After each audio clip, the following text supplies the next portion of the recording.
Hi, welcome to the Green Kitchen. I'm Amy with Be Green with Amy, and today I'm going to be showing you something new that I got. It is called a Vitamix FoodCycler, and I'm really excited about it because I don't like to waste food scraps. I make a lot of vegetable broth and things, but I also have things that extra that I don't use because you can only have so much vegetable broth in your freezer. So these are some scraps that I had been saving. They're a little stinky, and ordinarily I would be suffering with the smell and saying, oh my gosh, I have to get them out of the kitchen. So now this is the basket that comes with the Vitamix FoodCycler, and all I have to do, if you can see inside, it has a moving mechanism that when it's put into the machine, the electricity will make this spin around and it's going to heat this up. So let's just show you. First of all, I'm going to just take these scraps that I had, and I've got carrot tips, and I've got pieces of fennel, ends of beets in there, ends of zucchinis and cucumbers. I've even seen that it shows that you can put banana peels in there. I think there are some items that don't go in there, but these are the things that are acceptable. And now I'm just going to close this lid, and then we are going to be putting it into the FoodCycler. So let's see what happens. Okay, so this is my basket that has the food scraps in it, and I like it because I don't need to put the big machine on the countertop. Rick found a spot for us to hide it in the kitchen, and then all I need to do is have this on the counter, or if I don't want to, I can use another container and then transfer it in. So this is just kind of a keep fresh lid that keeps the odors out, and I take that off. And then you're going to see here on this basket, there is an arrow in between the two yellow triangles, and that black one is going to line up with something, so I want to make sure you see that.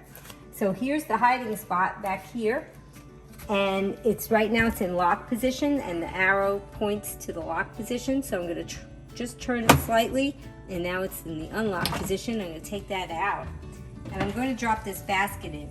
And sometimes the basket can be a little bit tricky. There's a part underneath the basket here, and you have to make sure it lines up with the hole that's in the center there. So here's an arrow here, here's the arrow pointing there.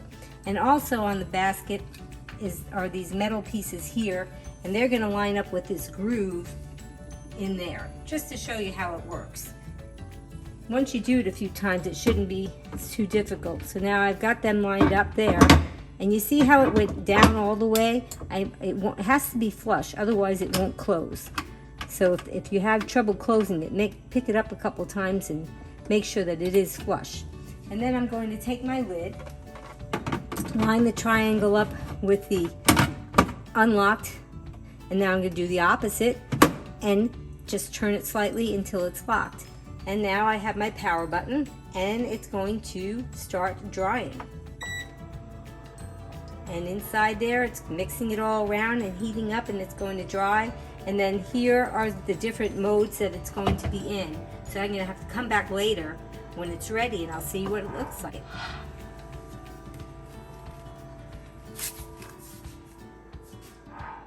Just in case you wanted to know how much noise this makes and how loud it is, I'm going to be quiet for a little while so you can listen to it hum.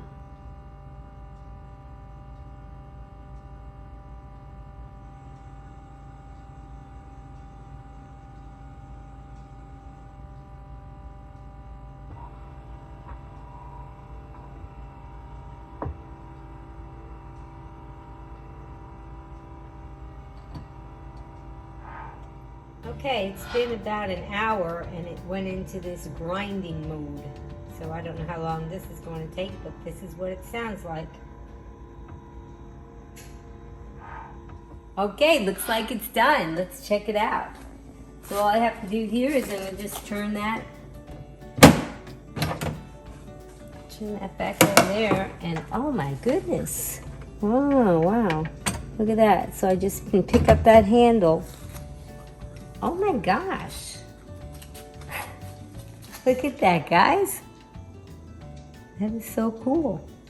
And when I touch it, it's not, it feels kind of just a little, like not even really warm. you know, just slightly warm. So, and it has legs, so even if you were worried about maybe putting it on a counter or something, you wouldn't have to worry. But there you go. That's everything in there. It almost looks like compost. And Rick's gonna reach inside. He's brave. Moist. It's moist? Kinda. Yeah. So, there you go. Looks like you could eat it. Well, that's just because you're plant-based. looks like you make it into jerky. You probably could. Yeah, well, you know. Spice it, right? That's because you're the cook in the house. Anyway, there you go, guys. That's really cool. And now it doesn't really have much of any kind of real odor to it. And at least not an offensive odor. So there we go. Can put that outside and let Mother Earth take care of the rest for us. So you like it? You recommend it? Yeah, I do recommend it. I think it's very nice. It took about 5 hours to cook down. Yeah, right? It took about 5 hours, but you didn't hear the motor very much. You know, you forgot. You didn't even really notice that it was going on. You know, and I usually would have this on my countertop, and then it would start to be kind of smelly and everything, and I didn't like that. So even though this is a really cool thing that you can use for compost, but then you would have to empty it out. Yeah, and that's what we'll do. We'll put it in there probably. Yeah, we might still use put this it in here. and then leave this inside of the just dump it machine, every and then night. every once in a while dump it and turn it on, and then we don't have to worry about it. Or you could have this on the counter instead. It just kind of depends on what you would like to do. So I hope you liked our little show and tell, and decide for yourself if it's something that you want to use. Until I see you guys again, be strong, be well, and be green. Bye.